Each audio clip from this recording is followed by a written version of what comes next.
Magandang lalaki ho ako. Ang sabi ng nanay ko, walang masagan ng trip. Magandang gabi ho. Ano na ngayon? Thursday na. And it is the solemnity of the Assumption of the Blessed Virgin Mary.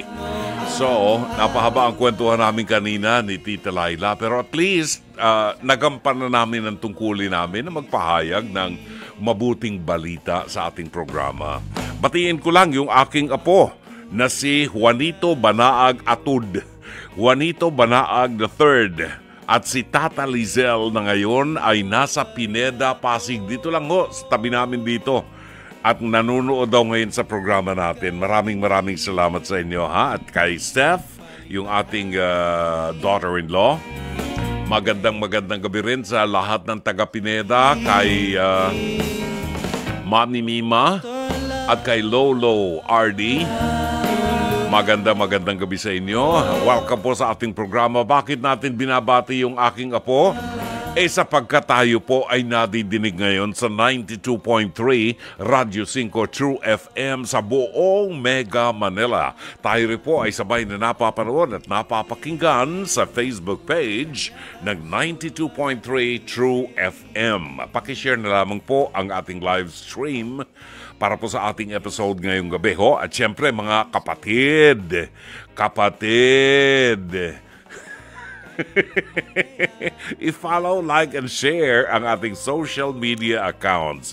Ito po ay at Radyo 5 True FM sa X, formerly Twitter, Threads, Facebook, Instagram, at TikTok. Ayun.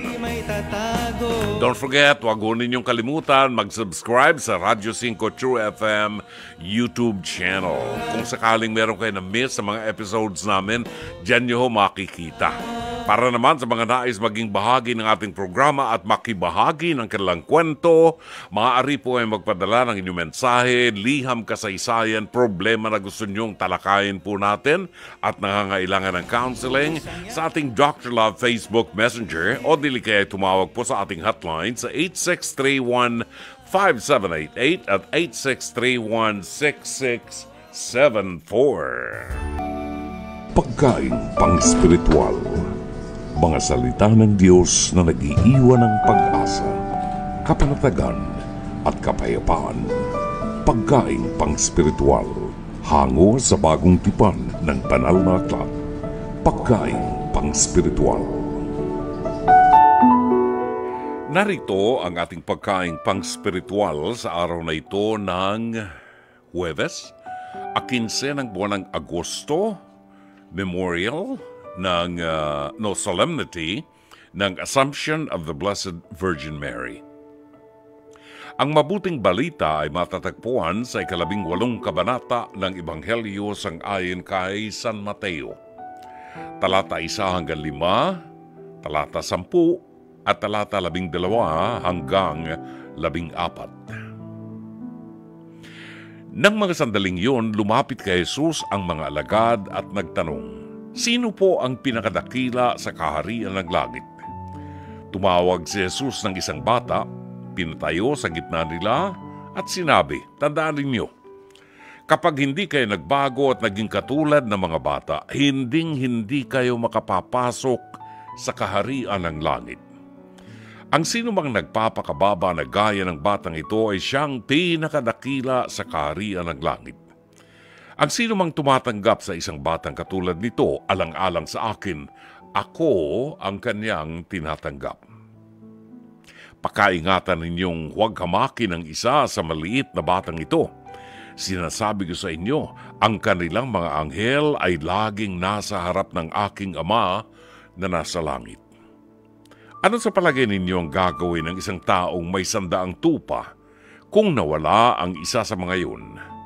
Hindi ba't iniiwan niya ang 99 na nasa bundok upang hanapin ang naligaw? Tandaan ninyo, kapag ito'y kanyang natagpuan, higit niyang ikagagalak ang isang ito kaysa 99 na hindi naligaw. Gayun din naman, hindi ayon sa kalooban ng inyong Ama na nasa langit na mapahamak ang isa sa maliliit na ito. mga kapatid, ang mabuting balita ng Panginoon. Pagkaing pang-spiritual. Mga salita ng Diyos na nag-iiwan ng pag-asa, kapanatagan at kapayapaan. Pagkaing pang-spiritual. Hango sa bagong tipan ng banal na aklat. Pagkaing pang-spiritual.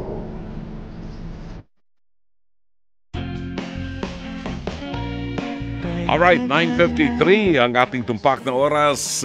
Dito tayo ngayon sa ating Pest to Pest, hirit ni Dr. Love. Ito po ay bahagi ng episode na napanood po kanina sa Face to Face sa TV5 na inyo pong mapapanood Lunes hanggang Biyernes alas 10:15 hanggang alas 11:15 ng umaga. At mayroon po itong replay sa Signal TV 1PH Channel 1 mula alas 8 hanggang alas 9 ng gabi. At kung mayroon kayong komentaryo o mensahe po, may kinalaman po dito sa ating episode, pwede kayo magpadala ng inyong mensahe sa ating Dr. Love Facebook Messenger or mag-comment po sa ating live stream o pwedeng tumawag sa ating 863-15788 at 863-16674. Narito ang episode natin ngayong gabi, pinamagatang huwag mong agawin ang nicho namin. Uy, pati nicho, nag-aagaw. Inaagaw pati nicho? Ay siguro ito yung mga nagninegosyo dyan sa Centenario, di ba? Ito yung mga nagninegosyo sa Centenario na pagka November 1, bago mag-November 1, ito yung mga nagpipintura ng mga nicho-nicho na kontrata. Panoorin po natin ang ating episode ngayong gabi. Narito. Sino ang inirereklamo mo, Ate Marie? Nirereklamo ko po yung George na yan at sinusulot po niya ako sa pag-aano ng mga kliyente. Kliyente saan? Sa Sementeryo? Opo. Bakit anong ginagawa niyo at may mga kliyente? Patay yung mga kliyente niyo? Hindi po, Mama. Ano ba? Kinakausap po namin sila dahil Yung para patay? alagaan ho namin yung kanilang patay. Yung mga buhay na kamag-anak. Opo, yung mga buhay na Okay, kamag-anak. pakiklaro lang ha, kasi baka may nakikita kayong hindi namin nakikita rito. Okay, Ate Marie, so ang sinasabi mo, itong pangalan niya? George po. George. Etong si George ay sinusulot yung mga Kliyente ko. mong buhay Opo. sa mga kamag-anak nilang patay. Opo. So kayo ang naglilinis ng Opo. puntod. Kami po nag-aalaga. Ito, sa isang taon, ilang beses kayong, anong usapan? Ilang beses nyo dapat nililinis? Tuwing birthday, tuwing kamatayan, 40 days. May ganun talaga, Isang no? taon, at saka tuwing November 1. Walang mansari. At Walang tuwing November 1. mansari. Wala. Okay, yung mga bulaklak ba na iniiwan na kinukuha nyo ba yun? Ay, yan pa ang isa. Yan pa ang Nako. isa. Buti naman Ayoko. binigyan kita ng idea. Opo. Ayoko sanang sabihin. Ay, hindi, yung George sabihin na yan. mo, Ate Marie! Sasabihin ko talaga yung George Sabihin na yan. mo. Kinukuha niya yan, yung mga ani na bulaklak. Ay, bawal yun! Bawal yun. Tapos sa kanya ilalagay sa timba, sa kanya ibebenta kinabukasan. Ano naman yan talaga Ay. naman, Sabi mo, nanunulot si George. Anong mga panunulot at paano? Ang panunulot po niya, Ano sinusunod? 800 ang singil ko. Siya, Siya, binabaan niya. Ginawa niyang 500 Ay, naku. para makuha niya. para makuha niya. Ay, babang bagsak press. Kayo ba ay oo, medyo ano yun. Siyempre, kung ako, di... 500 Pero ako. depende sa trabaho. Ano sa tingin mo, Ate Marie, mahusay ba yung paglilinis niya, pag-aalaga niya sa puntod? Kung tutuusin po, hindi naman siya talaga trabahador dun sa sementeryo eh. Kami talaga ang totoong nag-aalaga ng mga puntod na mga patay ng mga pamilya So, nila. sinasabi mo, bago lang itong si George dyan. Opo. Bata pa po kasi yan, may nagtitinda ako, sanay, sumusunod dalaw lang siya. Sunod dalaw. Ano yung sunod dalaw? Yung, kunwari, pagka pupuntahan niyo po yung patay ninyo, sinusundan po niya, ako na po magbabantay ng kandila. Ewan ko po kung babantayan niyo yung kandila na hindi makuha ng iba o siya rin ang kumukuha. Naku naman. Wala. Pero kayo ba ay nag-usap na ni George tungkol dito? Nagkasigawan ho kami. Kasi sinusulot niya ako eh. Walang Sa dami ba respeto. ng patay, hindi nyo na pwedeng paghatian na lang yung... Oo. di sana sumama na lang siya, di ba? So yung hanap buhay, so Mama Carla, yung hanap buhay nila, hanap patay. Hanap patay. Hanap Talaga. patay. Siya ang sinasabing katrabahong solotero. Totoo ba ito? George, pasok! Libing na kita, gusto mo?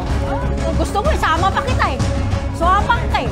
Ay, malaki palang taong mama ito si George. Diretsahang tanong. Nanunulot ka raw ng customer, George. Totoo bang nanunulot ka ng kliyenteng buhay sa mga kanilang kapamilyang patay? Ma'am, hindi po totoo yan. Kasi nagawa ko lang naman po yan. Kasi swapang po yung babae na yan eh. Paano mo nasabing swapang, George? Alam nyo po, lahat ng may libing, kasi naka-schedule po yan, ma'am. Naka-schedule. Dapat, pagtapos na sila, dapat po hindi na sila makikialam po doon eh. Kasi kanya-kanya pong supulturero ang nag-aano po doon, ang naka-schedule. Okay. So, ginagawa po niya na swapang na yan. Gusto niya kasi siya lang po yung makakain, pamilya niya. May pamilya rin po ako, ma'am. Eh, Ma'am, marami Sino pong nga? libing, maraming patay. Marami pong swapang patay. kasi yan, ma'am eh. Eh, yung nakausap ko, kakausapin niya, eh marami namang lilibing. Ilang Ano yan, patay. gusto Eh, mo, ano? ano yan, Eh, kung gusto mo gusto ikaw, mo, sumama hindi. ka na. Pero, teka lang, mamaya Oh. na kayo magsama-sama, ha? Nakakatakot po yung sinasabi ninyo. Ang gusto kong malaman, ang supultorero ba ang taga-appointment sa inyo or yun ang contact nyo? No, ma'am, yun po yung mismong, sila po talaga yung ano po dun sa sementeryo sa amin. Halimbawa po yung alaga po namin na sa pamilya po, gagawin niya po, yung kakausapin niya rin po kahit na alaga na po namin yung ano na yun. Tapos, kakayan-kayanan niya po kami porkit maliit lang po kami. Sasabihin niya na, ano daw sa pamilya, paano yung ano namin, 800, 600, yung mga sinisingil namin. Pero po kasi, depende po kasi yun eh. Halimbawa po, kung nasa taas po yung nicho, Puntod, nicho. eh kung malaglag po kami, kaya po ganun yung sinisingil namin. Depende sa hirap. Opo. Depende sa hirap. Opo. May ganun pa pala. Kasi kung pipinturahan po namin yun, madelikado po sa amin yun. At saka may karagdagang pangangailangan katulad Opo. ng hagdan. Opo. Yung hagdan, sarili nyo. Opo. May sarili kayong mga Sarili hagdanan. pong pintura namin, Okay. lahat po yun. Ma'am, sa sementeryo po kasi, may kanya-kanyang alaga. Opo. Yung nicho na yan, may nalakalagay na pangalan na, kunwari ako, Marie, may nakalagay ng Marie. Kaya Binubura halos nila yon. Halos lahat, ma'am, kalahati kanya kasi swapang eh. Ay, hindi kami kasapangan. Eh, hindi Ayun, usapan. nasa Lahat usapan ng yun. nicho dun, ma'am, nakalagay Kinausap Marie. namin yung may patay. Solutero Pumayag ka lang sila. talaga, Solutero ka lang talaga. Masyado kang Maantan- Okay, teka, I think kailangan dito ay parang dapat dito merong organization. Oo, para may sistema. Opo, meron po Okay. talaga. Oo, para may sistema. Yun din pala nalaman. Kasi kung merong organisasyon, Ate Marie, Opo. pero hindi maganda ang sistema. Kasi kung maganda ang sistema, wala tayo ngayong pinag-uusapan. Walang gulong nangyayari, 'di ba? Sige, George, ano yung sinasabi mo? Ma'am, ayun nga eh. Kasi gusto niya mangyari kasi, ma'am, sila lang yung mayroong karapatan na magkaroon ng alaga. Paano naman po kami? Marami Ilan rin ba po kayo kami. lahat dyan? Marami po kami dun, ma'am. Marami kayo. Sino ang pinakamatagal na nandiyan dyan? Sila po. Oo. Kaya meron Sila kayong po talaga. ganyan. Oo. Ma'am, Sino kayo? Marami po kami doon. Sino kayo? Basta ang lahat po yung mga nakatira doon at saka nagtatrabaho doon, may kanya-kanya pong alaga. May Kanina na pag-usapan natin yung greed, pagiging ganid sa pera. Kayo nagtatrabaho sa sementeryo, sana araw-araw naaalala nyo, isang araw makakasama ako ditong hihiga. Mamamatay ako, ililibing dito na hindi ko madadala ang perang kinita ko. Pero yung legacy ng kabutihang loob mo na ipinakikita mo sa iba, maiiwan. Si George, kung mag-offer siya ng serbisyong katulad ng serbisyo ni Aling Marie at ibinaba niya ang presyo, karapatan na yun. Kung lilipat sa'yo at magtitiwala yung mga kakontrata niya, problema nila yun. Basta ikaw nag-o-offer ka ng mas mura. And that's what you call marketing strategy. Di ba? Wala siyang pakialam doon. Gusto niya mag-isip siya ng promo. Pag nagpalinis ka sa akin ng nicho, reregaluhan kita ng isang supot na suman. You know, may libreng kalendaryo. Kanya-kanyang trick. Kasi malaya tayo. Pero ang katahimikan dyan, ang pag-share, pagbabahagi. Hindi mo pwedeng angkinin ang buong sementeryo. Kasi hindi sa yan. Hindi nga kayo nagbabayad ng buwis eh. Diba? Aling Olympia. Kung may kausap ka, di pag-usapan nyo ilang porsyento ang para sa akin. Kasi naghahanap buhay ka rin eh. Ikaw ang kinuha ko dahil gusto kitang bigyan ng hanap buhay, di ba? Magkano bayad? 200 pesos? O magkano? 15%, halimbawa, 25% bigyan mo sa akin. May porsyento, malinaw ang usapan ninyo. Di ba? So, sabi nga ng attorney, dapat sa kontrata malinaw ang mga detalye. So, ang sa akin sa inyo, maghatian na lang kayo. Huwag niyong suluhin ng isang sementeryo. At hindi mo madadalay sa hukay ang sementeryo. Diyan ka ililibing sa sementeryong yan. Napakasarap ng feeling ng isang Kristiyano na marunong magbahagi. May competition kayo. Gumawa kayo ng sarili niyong marketing strategy. Gusto mo, pag may bago, sabi mo, ma'am, ako na lang po, etong presyo ko, 800 pesos. Ipipinta ko dyan sa inyong nicho, kulay pula. Bago yun, ma'am. O, ikaw na magbenta. Pag naloko mo siya, kikita ka. Yun ang marketing strategy. So, magkasundo na kayo. Pera lang yan. Hindi nyo madadala sa hukay yan. Thank you, Dr. Love! You're welcome, Mama Carla. Maraming salamat. Baka meron kayong opinion, meron kayong mensahe dito sa agawan ng nicho. Ano ba yan? Agawan ng nicho. Nagbaksa kasi ng presyo yung isa eh. Nagagalit yung original. Ano yan? Binabaan mo yung presyo. Paano kami? Karapatan na yun eh. After all, pare-pareho kayo hindi nagbabayad sa BIR ng tax. Nako, BIR, anong pinaggagawa ninyo? Ang dami-daming mga hindi nag-i-issue ng resibo. Maniwala kayo. Yung iba, i-issue ka ng resibo, yung mga resibo nabili sa bookstore. Tapos wala pang carbon copy. Parang insulto sa amin yun Nai-insulto ko pag anong ginagawa nyo. Anyway, pwede kayong magpadala ng mensahe sa ating Dr. Love Facebook Messenger o kaya sa ating live stream. At magbabalik po ang programang Dr. Love ganap ng 10:05 ng gabi. Pangalawang bahagi ng ating programa, ang Dr. Love Radio Show. Bumabati na ho sa atin ng Merry Christmas. Di ba? Sarap ng feeling. Handa na ninyo yung ating 13th month pay. Alas 10:16 ang ating tumpak na oras. Nasa linya natin ngayon para mag-comment si Teacher JC Kalasikas ng Bulacan. Teacher JC, magandang gabi and welcome to Dr. Love. Brad, magandang gabi po. Magandang gabi po sa inyo. Ay, Diyos ko po. Parang mapanood ko na to. Oo.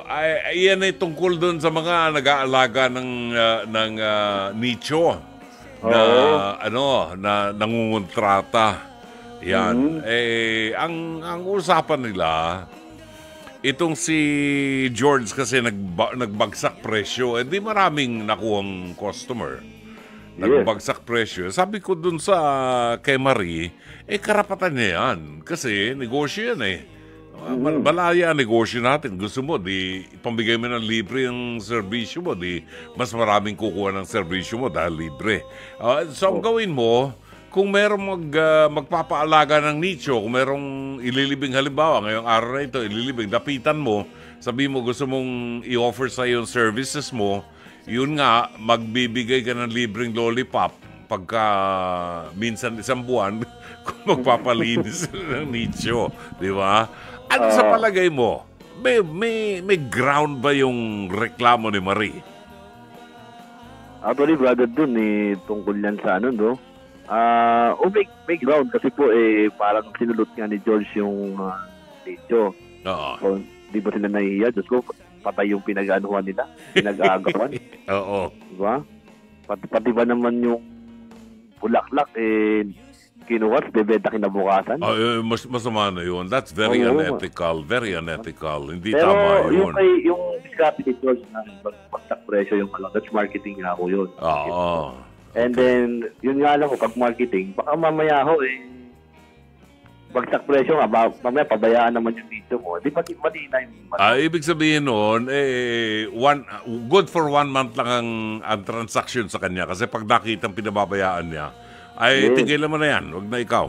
Lilipat na ako kay Marie. Hindi ka tulad doon kay Marie. Baka mamaya 800 pero inaalagaan yung video. Kung ako naman si Marie, magbibigay ako ng libreng kalendaryo. Di ba? Libreng kalendaryo kaya candy, ganyan. Di ba? Oo. Ganun lang yan strategy yan Kumbaga pakonsuelo sa kanila yun Exactly. Babantayan talaga nila yung yung patay natin. Oo. Binabantayan yung patay. Baka tumakbo yung patay. Hindi mo babayaan. Totoo. Sige, JC. Sino babatiin natin, JC? Brother Jun, kararating ko na. Galing malaw yung hospital yung father ko kasi nakakonfine ngayon. Ganun ba? Nakatalina ng dugo. So, prayers pa rin, Brother Jun, ang hiling natin. Yes. Okay. And then, kanina, holiday kasi nung Bulacan, Brother Jun, kaya walang pasok. Kailan? Ngayon po, holiday. Holiday ba ngayon? Bulacan Day po. Bulacan Day. Oo. Yan, batiin ko rin, Brother Jun, ang mga kaguro mo sa St. Vincent Learning Academy, bukas, sweldo nila. Oo. Kaya yun, kakain nila. Oo nga pala, swelduhan nga pala, di ba? Opo. Okay. Thank you, Brother Joe. Alright, maraming salamat. JC Kalasikas ng Bulacan. Sabi ni Annalisa Fragata Roquero, Kuya, ate, tigilan na po ninyo yung away na yan. Magbigayan na po kayo. Total, pare-parehas lang naman po ang gusto nyo. Maghanap buhay para sa pamilya nyo. Magbigyan na lamang po kayo. Ayan, magbigayan na lang kayo. Magandang gabi at maraming salamat. Sabi ni Annalisa Roquero. Shari Picho ng Seattle, Washington. Healthy competition lang sana. Kaming mga clients ninyo may mas freedom mamili and makasave. Huwag i-monopolize at huwag maging greedy. Give others a chance na makapaghanap buhay din. Yun din ang punto ko. Ano yan negosyo yan negosyo. Di, gumawa ka na sarili mong strategy, di ba? Yun. Ang ating kaibigan, si Sister Lourdes ng San Fernando, La Union ay nasa linya. Isang maganda, mapagpala at mabiyayang gabi sa iyo, Sister. Isang maganda, mabiyaya at mapagpalang Webis ng gabi sa iyo, brother. Yun. Okay. Aling Lourdes, anong masasabi niyo dito sa mga patay na ito? Ay, Diyos ko, ano ba naman yan, brother? Pati ba naman yun? Kailangan pa nilang pag-awayan. Ay, nakahanap buhay sila Oo nga po, pero hindi na dapat yung pinag-aawayan. Dapat usapan na lang nila po ng maayos. Oo. Po, kasi, at yung mga binabantayan nila, yung mga ano na po yan sumakabilang buhay na Oo, mga... Hindi na dapat pinag-aawayan. Mga skeleton. Kung ano po yung tungkulin nila dyan, diyan pa na lang nila ng maayos. At wala na pong tulutan. Oo. Okay. Paano yung mga bulaklak? Pwede ibenta yun sa flower shop? Yan naman po ang hindi maganda. Yung pati yung bulaklak ng namayapan kukunin, bawal na po yan, brother. Oo. Very immoral, unethical. Opo. Ay, naku, George, huwag ka namang ganyan. Ay, karma din ang aabutin mo niya pagka ganyan, pati bulaklak ng namayapan kinukuha mo pa. Ay, hindi ba nga kung may shota ka tapos galit yung shota mo sa'yo, magpunta ka sa sementeryo, kumuha ng mga sariwang bulaklak doon, bigay mo sa shota mo. Pwede. Hindi ba naman siya kinikilabutan mo? Okay. Alright, sige. Sino papatiin mo? Sister! Si... Lanza Belion. Tres Marias po, Mariby Viola, Mayra Bulisay, Elizabeth Villa Gonzalo, at si Lance po, Lance. Ay, easy ka lang dyan. Uy, easy daw, Lance. Nakikinig si Lance ngayon. O, ayan. Easy ka lang daw. Opo. Matulog ng maaga para may... Lumakas. Para May lakas lumakas. po para makapag-ano po ulit ng tula. Makapag-produce po ulit. Ng tula po. ng tula. Oh. Yes po. Oo. At inabati ko rin po si Teni Raimundo, si ni Dayang Hirang, Chat Luti, at si JC Kalasikas po. Salamat at nakatawag sa ulit. Oo. Alam mo naman yan eh. Naminis ko na rin po siya eh. Opo. Talaga. Dapat magtayo tayo ng fans club dito. Kabisado mo na lahat ng mga binabati ko. Okay. Hindi ko po makakalimutan si Alfred Saban po. Talagang gusto mo pa rin kumain ng karneng hilaw, ano?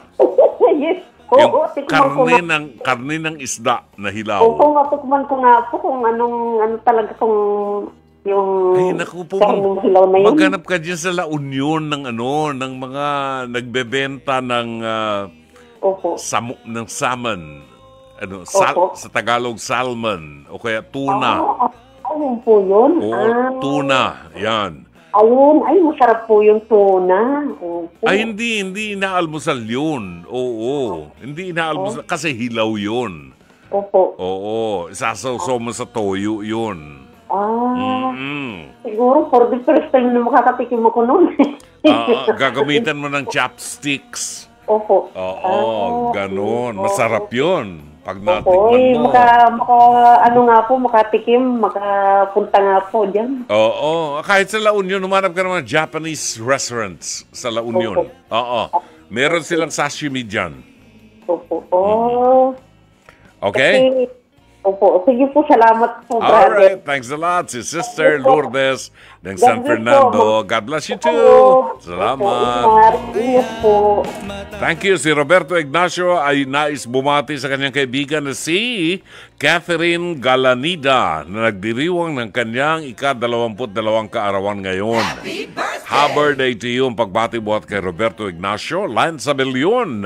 Buwabati na magandang gabi. Capping off my midweek sa pakikinig sa programa and missing Aling Lourdes. Yan, watching from Sampaloc, Manila. Francis Anthony Gador, buwabati po ng magandang gabi at nagpapacheck ng attendance buhat sa Antipolo City. Alan Ehungko ng Kuwait. Marvin Zandro Riabad. A long, tiring day at traffic pa uwi from North Caloocan. Just go, what else is new? Pagod ka na sa trabaho maghapon pag uwi mo. Alas 5 lalabas ka sa opisina, makakarating ka sa bahay, alas 9 ng gabi. Pagod na pagod ka naman sa traffic, maniwala ka, oo. Buhat sa Rizal, Laguna, binabati natin si Lauren Asegurado. Saan ba yung Rizal sa Laguna? Yan, kasi pupunta ho kami ng Pakil, Laguna sa Sunday at magpipilgrimage kami ng aking apo na 9 years old. Magpipilgrimage kami sa anong birhen ng Turumba. Birhen ng Turumba dyan sa Pakil, Laguna. Sa Sunday po, nandyan kami. Maraming salamat. Magandang gabi sa Kura Paroko ng simbahan ng birhen ng Turumba ho. Lilian Panaligan Buen, buwabati po ng magandang gabi buhat sa Paranaque, Andang de la Cruz. Dr. Love, shout out sa partner kong suki mo. Walang palya Monday to Friday, si Junior Pedrera. Buhat po sa Dasmariñas, Cavite Junior. Maraming salamat sa iyo, ha? Thank you so much. Oras natin, ganap ng alas 10:27 ng gabi sa palatuntunang Dr. Love Radio Show, Huwebes ng gabi. I'm sure you remember the song from Tony Bennett. Oras ganap ng alas 10:31 ng gabi. Tutungayin natin ang tampok nating liham kasaysayan sa gabing ito ng Huwebes, buhat kay Patrick ng Santa Maria, Isabela. At kung sakaling kayo po ay merong komentaryo or mensahe, maaari kayo magpadala ng inyong mensahe sa ating programa, o kung meron po kayo mga suliranin o kasaysayan ng buhay, kasaysayan ng tagumpay o paglaban sa mga pagsubok sa buhay. Maaari po ninyong ipadala ang inyong liham kasaysayan sa ating programa sa Dr. Love Facebook Messenger, or pwede kayo mag-comment sa ating live stream, o dili kaya ay tumawag po sa ating hotlines sa 863-15788 at 863-16674 para sa ating live counseling. Narito ang ating tampok na liham kasaysayan ngayong gabi. Dear Dr. Love, hello po at magandang gabi sa inyo. Gusto ko lamang pong ikwento sa inyo at sa inyong mga taga-subaybay ang kasalukuyang kabanata sa buhay naming nagpapamilya. Ako po si Patrick, 34 anyos, mula sa Santa Maria, Isabela. Ako ay gay at bunso sa 4 na magkakapatid. May kanya-kanyang pamilya na ang aking mga kapatid at wala naman po akong karelasyon.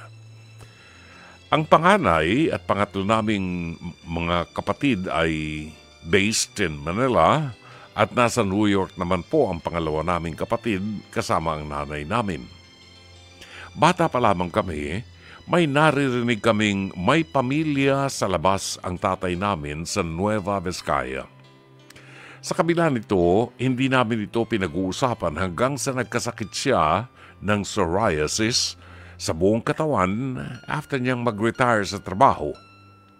Hindi nagtagal, nagka-minor stroke din siya. Dahil ako lamang ang naiwan sa probinsya, ako ang nag-aalaga sa tatay namin at madalas din namang dumadalaw ang aking mga kapatid mula sa Maynila. Tumutulong din financially ang ate ko sa Amerika.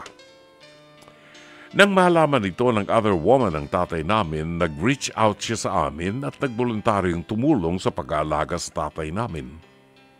Nag-offer din ng tulong ang dalawa naming kapatid sa labas. This was our first encounter, Dr. Love. Pero dahil may mga edad na rin kami, wala kaming anger or bitterness na naramdaman. We all felt the need to come together and do everything for our dad. Maging ang kapatid at ang nanay ko ay masaya sa nangyari. Wala ring nasabi ang tatay namin when this happened. Hindi na namin pinag-usapan ang issue about having another family. We were just happy na naging okay ang lahat. Sa ngayon, ang tinatawag kong second mother at other siblings ang mga kaagapay kong nag-aalaga sa tatay namin. Patuloy ring tumutulong ang iba kong kapatid in many ways they can. Dr. Love, na-realize kong life is short and we only live once. May mga pangyayaring hindi natin kontrolado, but we can always choose acceptance and forgiveness. In this way, we find peace. Despite my dad's health condition, I must say that we are one happy, blended family. I hope that this story I shared will serve as an inspiration to all your radio listeners and social media followers. Salamat po sa pagpapaunlak sa aking sulat. More blessings po sa inyo at sa lahat ng buo-buo ng inyong programa. Nagpapasalamat, Patrick, ng Santa Maria, Isabela.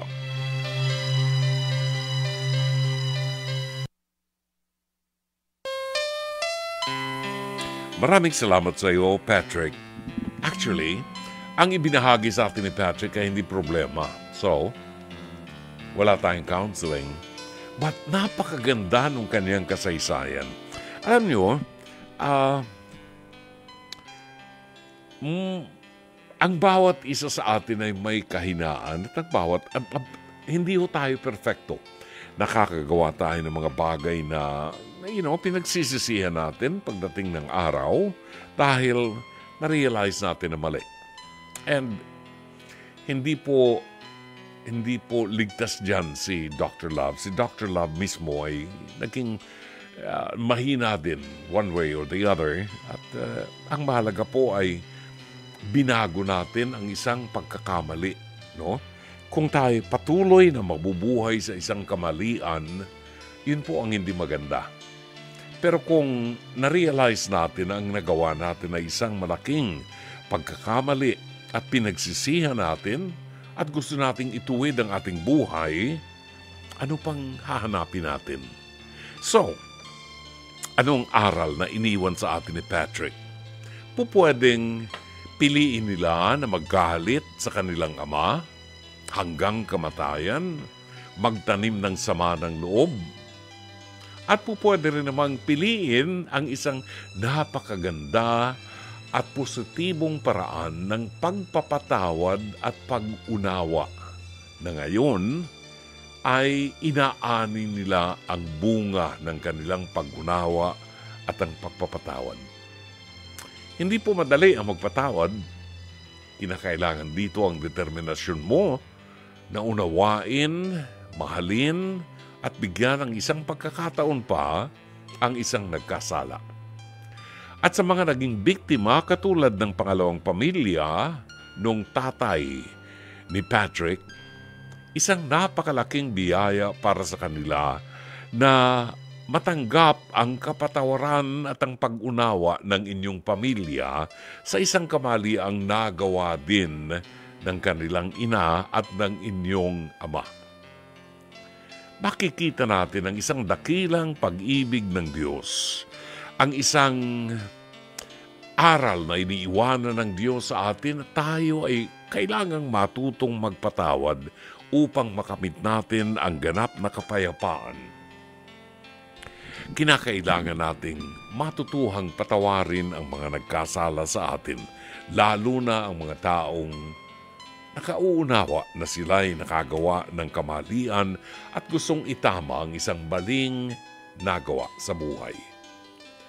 Sana sa mga nakikinig ngayon ay matuto at makapulot ng aral sa isang kasaysayan na katulad ng kay Patrick, na dahilan sa pag-unawa at paggawad ng kapatawaran ay namumuhay sila sa kapayapaan.